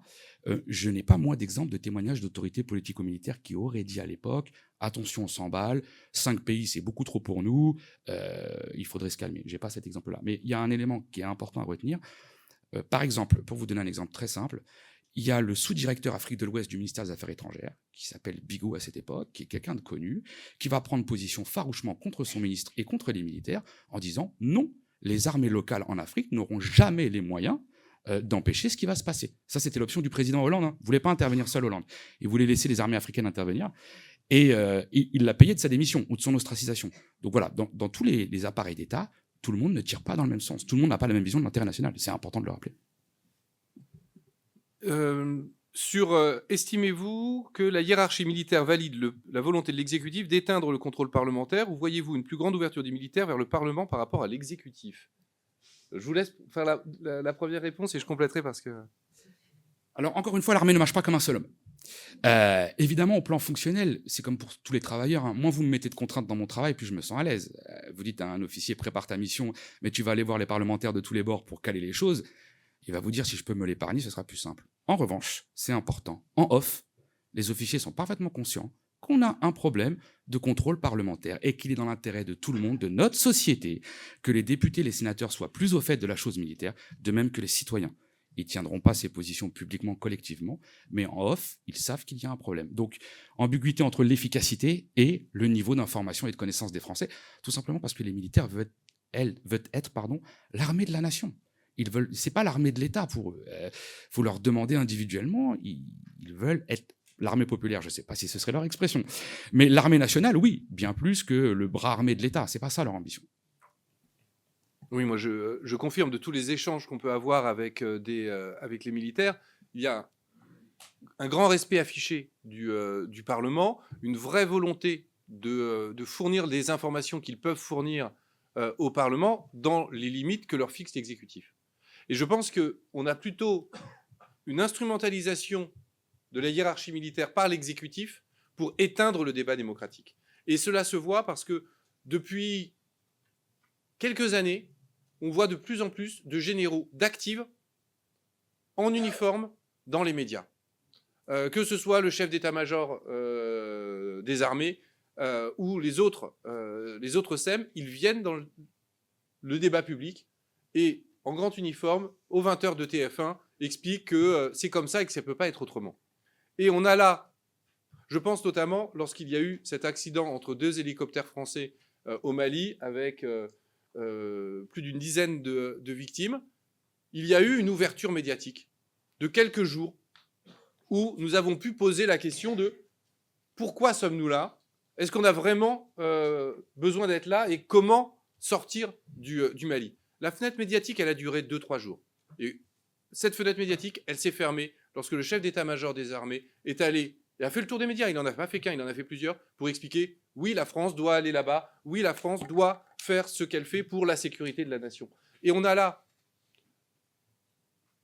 un conflit d'autorité d'une certaine manière, parce qu'on a le militaire en uniforme, bardé de décorations, qui vient dire ce qu'il faut faire, et en face, on a les députés, vous l'avez dit vous-même, généralistes, qui vont, eux, développer une vision politique de pourquoi la France ne devrait pas être là, mais au final, on se retrouve, la parole politique, elle est dévaluée par la parole militaire. Et si l'armée s'appelait la Grande Muette à une époque, c'est peut-être parce qu'il y avait une raison. Et donc, moi, j'aimerais bien avoir votre avis là-dessus. Est-ce qu'aujourd'hui, les militaires ne s'expriment-ils pas trop dans le débat public pour permettre un vrai contrôle démocratique? Alors oui, c'est incontestable. Je pense que c'est une question générationnelle. Aujourd'hui, l'armée est omniprésente dans notre paysage quotidien. Alors, ça a commencé avant l'Ukraine, c'est-à-dire que vous allumez une chaîne d'information continue, vous aurez des retraités généralement, hein, mais vous en aurez plusieurs par plateau. C'était déjà le cas avant 2022. L'opération Sentinelle aussi nous a réhabitués au kaki dans nos rues, en fait. On s'était déshabitués à ça. Pour être très clair, vous étiez dans les années 30, 40, 50 en France, dans les mariages en région, en province, sur les photos de famille, vous aviez tout le temps plusieurs tontons en uniforme. Puis la guerre d'Algérie, tout ceci a complètement disparu de notre paysage et on s'y est pas du tout habitué. Je rajouterais qu'on parle d'une génération de jeunes retraités qui maîtrisent la communication et les réseaux sociaux, c'est important. Donc oui, la Grande Muette est bavarde, elle parle beaucoup. Pour revenir sur ce que vous avez dit, si elle le fait, c'est parce que le politique a tendance à lui laisser le champ libre, voire même à se décharger sur elle. Quand dans notre pays, il faut réhabiliter une cathédrale qui a brûlé, on nomme un ancien chef d'état-major pour le faire, parce qu'il tient ses hommes et qu'il tient ses délais. Je pense qu'on a des services de patrimoine ou d'architecture largement capables de mener ce type d'opération. Donc oui, il y a une réhabilitation de la figure de l'officier, qui use peut-être un peu du bavardage, c'est vrai, mais cette réhabilitation est moins le fait d'une stratégie militaire que de la décharge du politique sur le militaire. Demander à l'armée de terre de sécuriser certains sites pendant les manifestations de Gilets jaunes, c'est un dévoiement de l'opération Sentinelle au plan juridique. Les exemples sont nombreux de cette décharge du politique sur le militaire, en effet. Et oui, face à un député qui ne... Si un militaire va vous disqualifier, il va vous parler en sigle. Et il va vous parler de ses armements, il va vous parler de ses joujoux. Et là, vous serez perdu. Mais tout le monde peut faire ça. Hein. Un parlementaire pourrait aussi utiliser des acronymes pour perdre n'importe quel militaire. Mais ça, c'est un jeu très classique, en effet. Très bien. Je pense qu'on a encore 2-3 questions. Vous parliez de résilience résistante. On a une question sur quelles leçons peut-on tirer de la réaction de l'Ukraine comme nation à l'agression russe? Alors là, je n'ai pas enquêté spécifiquement cette question. Je peux simplement vous donner ma réponse d'observateur. Moi, ce qui me frappe le plus, c'est à quel point le simple père de famille, dans les premiers jours de la guerre, va déposer femme et enfant à la gare, prendre son arme automatique et se retrouver en bas de son bâtiment. Il faut dire qu'ils y étaient préparés. La société ukrainienne est une société qui est de plus en plus préparée pour la guerre en 2014. C'est très observé par l'armée française. La défense territoriale et l'organisation de cette défense territoriale dans les premières semaines a été quelque chose de très surprenant. N'oublions pas aussi, alors sans enlever quoi que ce soit au mérite des Ukrainiens, que les Russes ont commis des impairs tactiques hallucinants dans les 3 premières semaines du conflit. Il y a des erreurs assez primaires qui ont été commises par tous les observateurs militaires. Que ce soit le fait que vos spetsnaz, donc vos forces spéciales aéroportées, se fassent attendre par les canons ukrainiens et que vous en perdiez 20 à 25%, le nombre de généraux qui sont morts sur zone en à peine 2-3 mois, cette colonne de chars bloquée sur 60 km pendant plusieurs jours, enfin il y a eu la façon dont Poutine et son entourage se sont fait intoxiquer par le renseignement sur les velléités du peuple ukrainien, il y a quand même énormément d'erreurs assez basiques. Mais oui, ce qui est surprenant pour un Français qui n'a pas connu la guerre depuis 3 générations, c'est waouh, l'Ukrainien prend l'arme automatique, dépose les femmes, enfants à la guerre et va en bas de son immeuble pour faire la guerre. C'est ça qui fait une nation, justement. Je pense que nous avons répondu à toutes les questions. Est-ce que vous voulez quelques minutes pour conclure sur votre analyse de la situation actuelle, sur les propos de Macron Non, je ne vais pas conclure. Je vous remercie pour cette invitation. Je suis ravi que ces questions soient débattues, qu'elles soient moins exotiques, à la fois dans les enceintes parlementaires, dans les universités. Et il faut ne pas oublier d'aller rencontrer les militaires aussi. C'est important de les inviter, de discuter avec eux, parce qu'on ne fera pas ça sans eux, bien évidemment. Écoutez, cet après-midi, nous avons justement le général Mercier, ancien chef d'état-major de l'armée de l'air et de l'espace, qui viendra échanger avec nous. Écoutez, je vais conclure cette première table ronde en donnant la parole à Aurélien Saint-Toul, député des Hauts-de-Seine.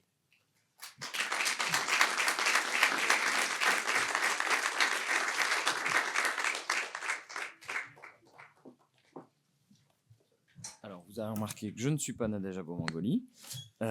Merci beaucoup. Je crois que l'intérêt, je vais profiter de ce moment pour apporter quelques réponses, peut-être présenter la ligne d'une certaine façon. Vous avez évoqué le coût du dissensus. Et vous avez dit que le dissensus apparaît maintenant un petit peu sur la question des alliances.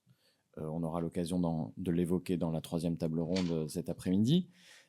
Mais que d'autres aspects faisaient consensus, la question de la dissuasion, évidemment, et la question de la conscription. Alors, j'en profite pour parler de cette conscription, parce que il y a dans le fond un certain consensus, mais dans la population, qui est de dire la conscription avait une valeur sociale, etc. C'était mieux avant, etc. Néanmoins, ce consensus-là n'existe pas dans la communauté militaire.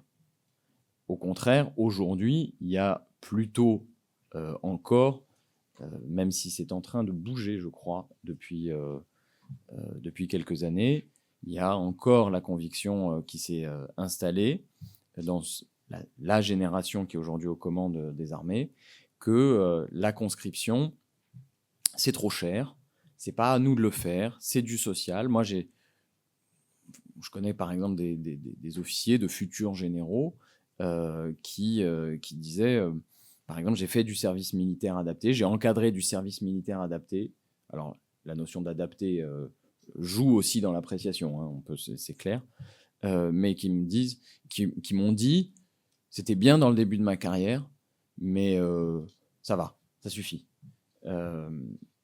Clairement, dans la hiérarchie militaire, il y a la conviction que la conscription, c'est pas, ça ne correspond pas aux besoins, et que, dans le fond, on a bien fait, on a obliqué vers une armée professionnelle, hautement professionnalisée. Donc déjà, il n'y a pas de consensus. Je pense que le consensus n'est pas si fort que ça, puisqu'on a ces deux options.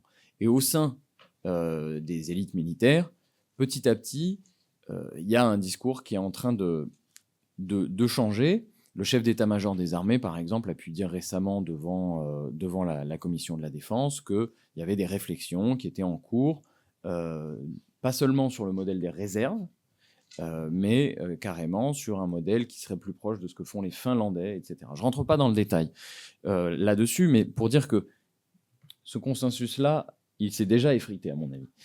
Et maintenant, je vais essayer d'illustrer et d'expliquer le sens de la proposition que nous, on fait de conscription, qui est une conscription qu'on appelle citoyenne, précisément parce qu'elle n'est pas intégralement militaire, et que moi, je vois plutôt dans ce que vous avez dit une perche ou une confirmation que notre proposition est adéquate.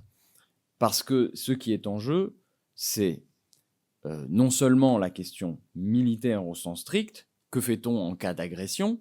Est-ce qu'on passe directement au stade nucléaire ? Puisqu'en fait, c'est ça la question qui se pose. Hein. Si on fait l'objet d'une agression, est-ce qu'on choisit directement de vitrifier l'ennemi, ou est-ce qu'on est capable d'apporter une réponse qui ne soit pas de la résilience, mais bien une résistance à un choc ? Bon, eh bien, on se donne cette possibilité-là, notamment en ayant une vraie masse, une vraie possibilité, une vraie population capable de faire face. Premier point. Deuxième point, qui est de dire que, compte tenu de l'évolution de la conflictualité, et on en parlera cet après-midi sur la façon dont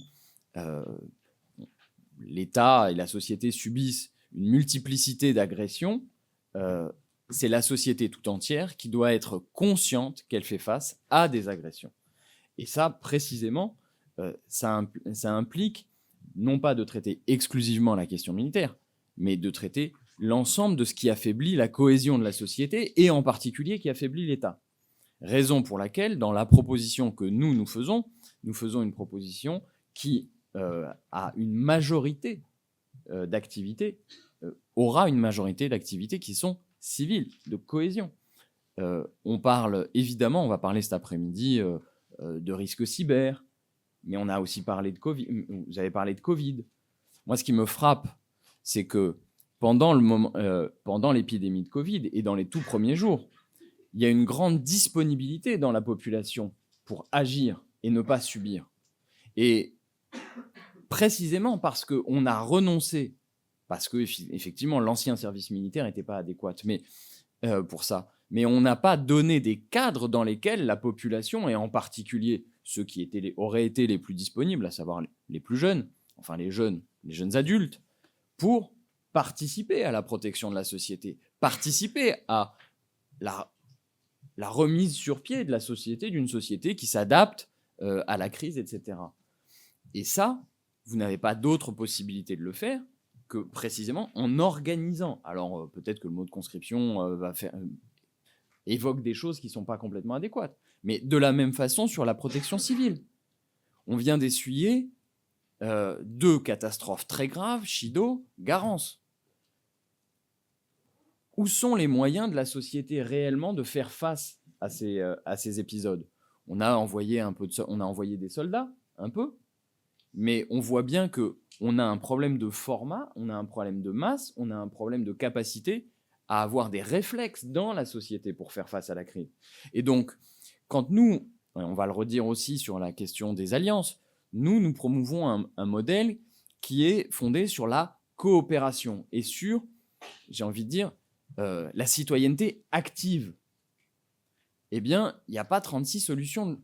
Il va bien falloir mettre des citoyens en situation de citoyenneté. Notre conviction, c'est que l'État n'est pas un prestataire de service à l'usage du citoyen. Si on décolle le citoyen de l'État, évidemment, il ne faut pas s'étonner qu'à la fin, on soit manipulable, on ne décide pas en dernier ressort de notre vie.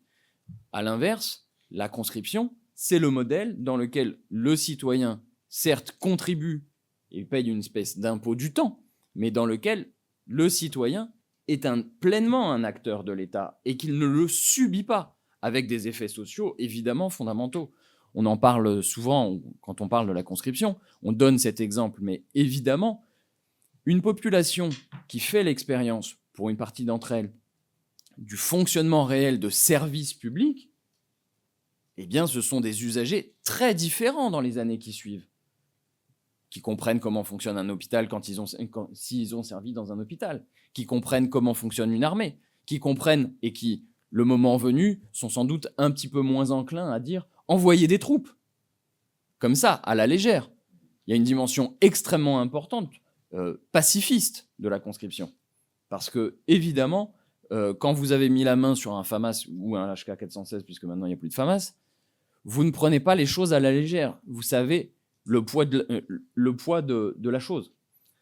Et puis, dans d'autres services publics, si vous avez une classe d'âge ou une partie d'une classe d'âge qui fait la découverte des réalités de la police, et inversement, par exemple, qu'une partie de la police découvre ou a un contact différent avec une fraction non négligeable de cette classe d'âge, eh bien, on peut imaginer que ça aura des effets bénéfiques sur la compréhension et sur, on va dire, le remplissement du fossé qui a pu se creuser entre une très grande partie de la population et cette institution. Vous voyez, c'est l'ensemble de cette logique. Alors, c'est un projet de société global. Je ne vais pas rentrer dans le détail de combien ça coûte, combien de personnes pour aller à l'Office national des forêts, combien vont être plutôt dans le service public de la santé, combien vont être plutôt à l'éducation nationale, etc., etc. Mais le fait est que c'est un moyen, 1, de renforcer l'État, 2, d'avoir des citoyens éclairés sur les enjeux qui traversent la société et sur les menaces qui pèsent sur nous en permanence, et 3, eh bien, qui les met en situation aussi de décider de façon nette et claire quand, dans la suite de leur vie et de leur parcours de citoyen, ils seront amenés à le faire. Voilà, je pense que c'était important de le faire parce que vous avez ouvert la porte et qu'en réalité, notre proposition, elle est singulière dans le paysage politique, elle n'est pas comme celle dans le jeu politique. Vous avez Xavier Bertrand, par exemple, qui dit qu'il faut rétablir le service national. Bon, rétablir, ça n'est ni le besoin, ça repose sur un mythe. Nous cherchons à répondre à un besoin de la société, comme d'ailleurs à peu près l'ensemble de ce que nous disons, nous cherchons à gouverner par les besoins. Voilà. Je ne sais pas combien de temps j'ai tenu déjà sur cette question de la conscription. Si j'ai encore un peu de temps, j'en profite pour rebondir sur les sujets qui ont été abordés, parce que d'expérience, d'abord, j'adhère à peu près à tout ce que vous avez dit, en particulier sur la question de l'autodisqualification. C'est un témoignage que j'apporte et je crois que le macronisme, l'arrivée des députés macronistes a renforcé cet effet-là, cet état de fait. Mais par exemple, si vous lisez le début du dernier bouquin, je crois, d'Arnaud Montebourg, je ne vous engage pas forcément à lire en entier, mais vous pouvez lire le début, et après, vous ferez bien ce que vous voudrez. Il évoque sa rencontre avec le chef d'état-major particulier du président de la République Benoît Pugat à l'époque, au moment donc de Barkhane, de Serval. Et la description sont les toutes dernières pages de l'introduction, et je vous avoue que j'ai pas été au bout. J'ai posé le livre après parce que je me suis dit qu'il y avait quelque chose qui nous séparait trop profondément. Il décrit Benoît Pugat, je ne sais pas si vous l'avez lu, décrit Benoît Pugat en disant, comprenez, c'est un légionnaire catholique, il a 5 gosses, ou je ne sais plus exactement, mais grosso modo, c'est ce monde-là, et on voit qu'il a une représentation du chef d'état-major personnel du président de la République comme d'une espèce d'homme fort qui connaît la vie, et cette description, elle montre à quel point lui-même se sent incompétent en réalité sur ces sujets. Alors évidemment, il ne peut pas avoir la même compétence, et aucun d'entre nous n'aura la même compétence que celui qui a fait l'expérience du feu, etc., etc. Néanmoins, on a tous un cerveau entre les oreilles, et on devrait tous être capables de réfléchir, de mettre les concepts les uns après les autres, etc. Et ce passage est très emblématique pour moi d'une espèce de remise de soi. Et on l'a vu, et on le voit souvent, nos collègues, et en particulier, je dis macronistes, mais ils ne sont pas les seuls, et puis peut-être que, et nous-mêmes, on est parfois dans des situations de fascination ou d'admiration.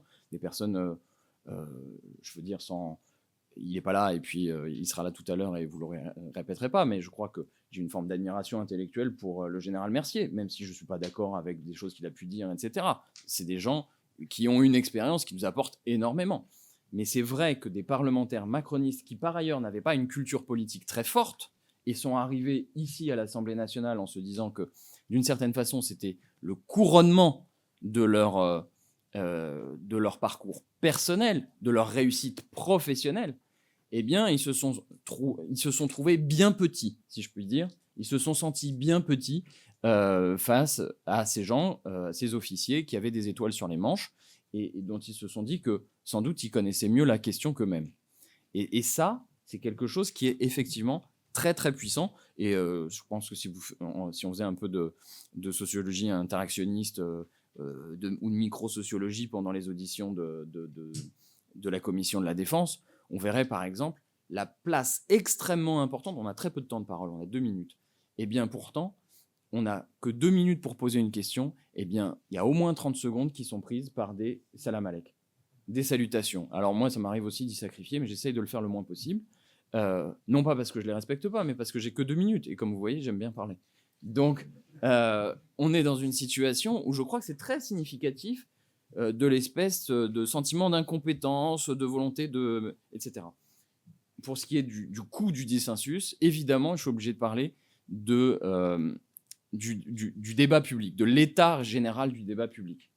J'ai mené une commission d'enquête sur la télévision, c'est pas sans raison. On est dans une situation où toute prise de position argumentée, je dis même pas en désaccord, je dis juste argumentée, est réputée hérétique. Et on est dans une situation où vraiment, ça c'est quelque chose qui est en train de nous mettre dans une... Bon, voilà, je crois que tout le monde aurait intérêt, alors ça fait un peu snob là, je vais dire, tout le monde aurait intérêt à lire Debord, mais je voulais en parler cet après-midi aussi parce que, en réalité, c'est un point... on est très vulnérable aux manipulations. On se rend nous-mêmes vulnérables aux manipulations dont on parle si souvent, des opérations de propagande, de désinformation, etc. Précisément parce qu'on a laissé se dégrader l'espace public lui-même. Et alors il y a des raisons, à mon avis, il y a des raisons économiques, matérielles, qui expliquent que les chaînes d'information en continu ont un modèle économique, etc. Mais tout ça, ce renforcement global de la société du spectacle est en train de saper l'idée même de débat démocratique. Si bien qu'à la fin, on peut se dire, après tout, si on n'est pas capable de débattre, il vaut peut-être mieux qu'il y en ait un qui prenne la décision. Parce que celui-là, au moins, il est entouré de conseillers, etc. etc.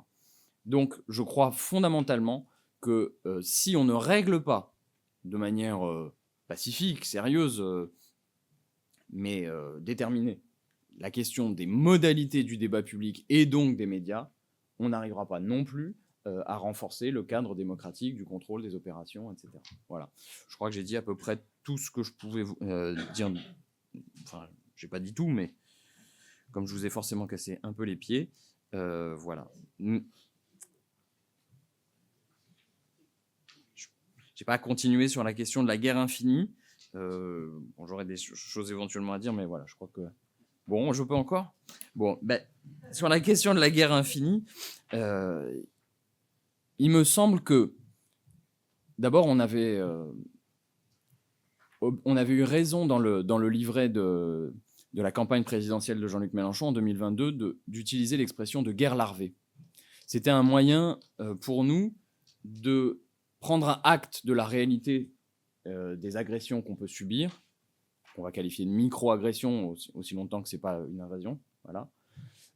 Mais en même temps, de ne pas la découpler d'une vision plus générale du monde. Je m'explique. Aujourd'hui, les autorités militaires, enfin depuis quelques années, les autorités militaires ont changé le cadre dans lequel on réfléchit la guerre et la conflictualité.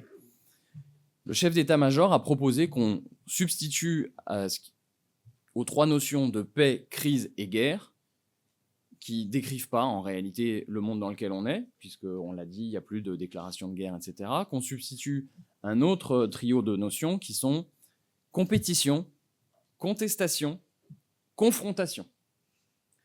Et évidemment, ce qui saute aux yeux, c'est que la paix n'existe plus. Et que la base de tout ça, c'est la compétition.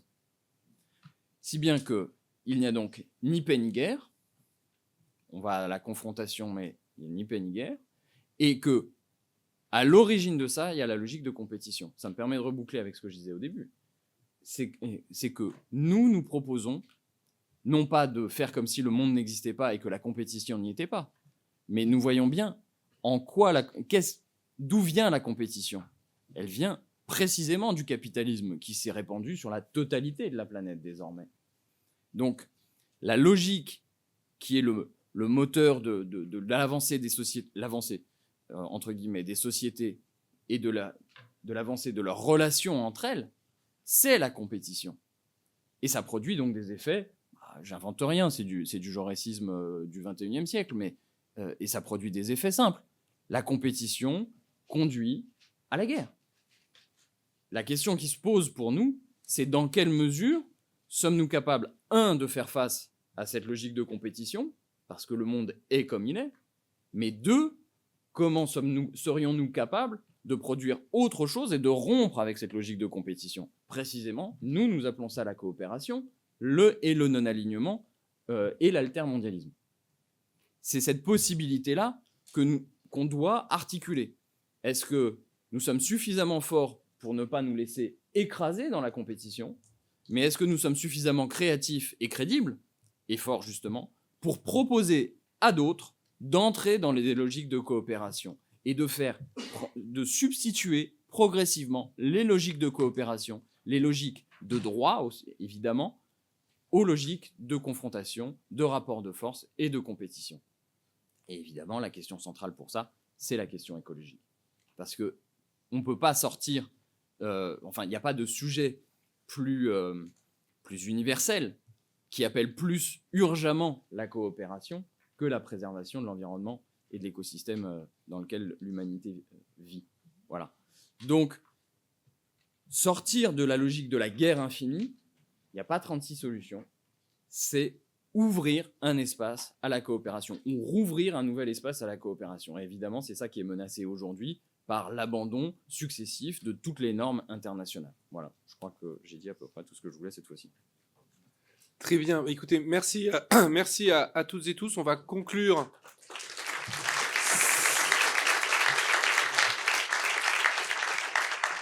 On va conclure cette matinée. Je vous donne rendez-vous donc à 14h pour la deuxième table ronde sur justement cette fois-ci la guerre invisible. Comment la guerre hybride déborde-t-elle les cadres juridiques et doctrinaux traditionnels, avec donc le général Denis Mercier et la chercheuse Laure de Roussy-Rochegonde.